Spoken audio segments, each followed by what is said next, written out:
Subject 428 is a very deeply detailed video in which we will explore the story of Curbs 428. But before we jump into it, I need to announce that in this video, we will be featuring my face. Cool, right? Okay. Anyways, this video will be split up into three main sections: Curbs' character, narrator's character, and the rooms. So, without further ado, let's go. Don't slap the face cam, that's a bad idea. Curbs' character is a very interesting one because it seems to show two sides of Curbs himself. Not necessarily his differing personalities, which we'll get into later. In the first episode of Curbs 428, most of which has been confirmed by Kirby to be non-canon, we view a few interesting things about Curbs. Throughout the whole video, he seems very stress-free, I would say, considering that he is lost and pretty much alone. And the reason that we know he's lost is because in the video he says, I mean, it's getting pretty late. I think I should really head home. Where is home? he finds a book that says, Don't trust anyone. Okay.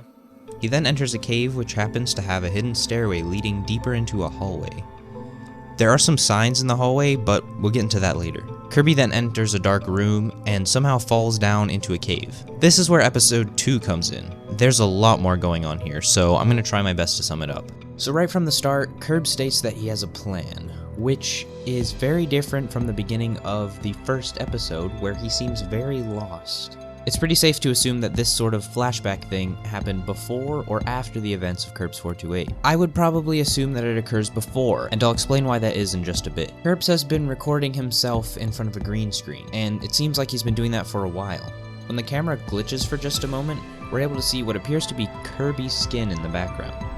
Now, I don't exactly know what significance this has, but it is interesting to note that it looks like he's outside, seeing as there's some stars in the background. Kirby proceeds to state, I felt a bit lonely, so I created some friends, like book Curbs and vacation Curbs. he created them? That is a strange choice of words, I will admit, but there's something here to note. Usually if something is created, that means that it has never existed before, which would make it seem that these two versions of Kirby didn't exist anytime previously. But I'd argue that that's not the case, considering how Craft went. I don't want to point fingers. I don't have the books. Give me the books. I don't have Give me them. the Whoa, I don't have the books. Hold up.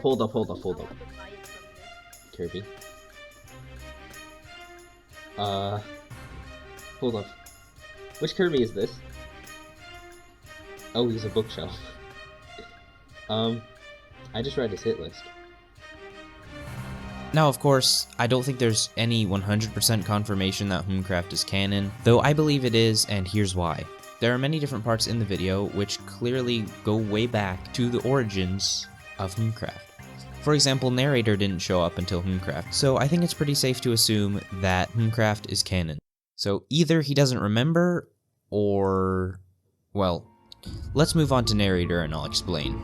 Curbs falls down a hole and finds a book. When he picks it up, we see Guider Curbs. Now, Guider Curbs is a completely new character to us, and by that I mean we haven't seen Curbs in this form before. When looking around the room, it's fairly obvious for us to tell that this well-dressed dog is definitely hiding something. I mean, there's literally a wither skull and a wither rose just sitting there. Right away, we hear something very interesting. You might be wondering where you are right now. Well, I was wondering the same thing when I got there. When I got there. This can lead us to believe that Guider Curbs has been in that room before, and not only that, he's managed to leave it. It seems that even though he made it out of wherever Curbs is now, he isn't truly free. You see, his name is Guider Curbs, meaning that he is the one who's supposed to show Curbs the way out. Why might he still be trapped? Well, I don't think it's entirely clear, but more on that in a minute. Towards the end of the whole dialogue, explaining how Curbs is to escape, he says, And if you do this for me, you will be able to finally leave this nightmare. if you do this for me. This could be pointing out that this whole elaborate scheme is narrator's doing. Guider Curbs signing out. Yeah, Kirby makes it pretty obvious that the narrator and Guider Curbs are one and the same, so it is possible that the narrator is the creator of this. But let me argue a different point. Every time we've previously seen narrator, he has always manifested himself through Curbs 428, but there is evidence to suggest that the different forms of Kirby are separate beings. Or perhaps they used to be.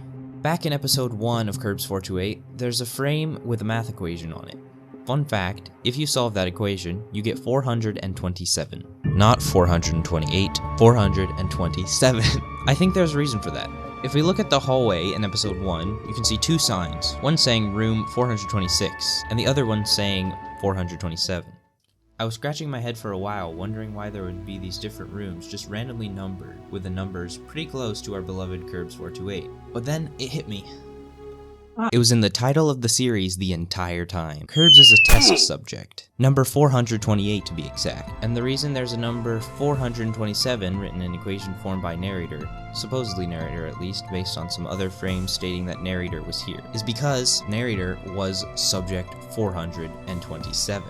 Maybe the reason there are numbered rooms is that there are some kind of holding cells for the previous test subjects. Now something to keep in mind is that earlier I said, there is evidence to suggest that the different forms of Kirby are separate beings.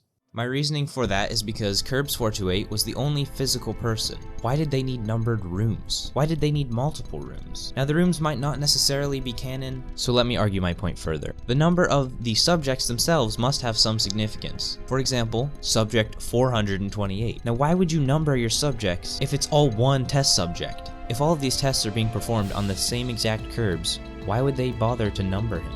Perhaps the different forms of Curbs were put through these tests, but have somehow failed, and were supposed to be disposed of, but somehow always became part of the next Curbs. Now this is pretty far-fetched, and there's not a ton of evidence to support it, but it is still technically possible. This is perhaps why Kirby is able to change his physical form as well as his personality. Maybe this is because the previous Curbs are trying to free themselves, and at least try and warn whoever Kirby is talking to that there's a lot more going on here than they might first think.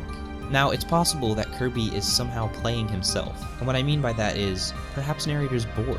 Maybe he's playing a game with Kirby, making Kirby go through all these tests just so he can watch, because that's all narrator does. The podium room is an interesting one. With some screenshots provided by Kirby himself, we can see that there are 4 different podiums, along with whatever this thing is. Now I could stare at this thing for hours trying to figure out what it is, but that would be a video in of itself. The podium brought into focus in this video is the Treasure of Log sign. I find this, along with these ending words, significant. I've been working on a place myself. I can't wait for you to see it. Welcome to Homecraft, Kirby. Now yes, you're probably thinking, how could you possibly not know what was going on in the story? Well, to put it in simple terms, I just said a voice line. That doesn't mean I know all of the lore.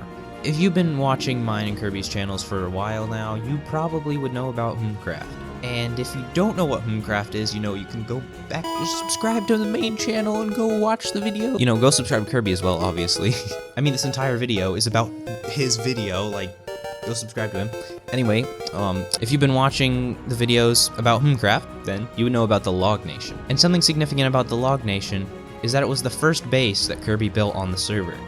This voice line clearly sounds like I'm greeting Kirby to Homecraft. See, as I say, welcome to Homecraft, Kirby. Now, this makes me think that the whole next video is probably going to be based around the Log Nation. Now, whether that means Kirby building a one-to-one recreation of the entire base, or just some little Easter eggs referencing it, I don't really know. Let's quickly sum everything up. Subject 428 appears to be taking place after the events of Homecraft. Since there are many references to it, I believe that it is definitely taking place after Homecraft. This means that the clip at the beginning of Kirby's video is most likely a memory. One more thing, Kirby. I did this video for you. And I just need to say, do you have any idea how long it took for me to put those up?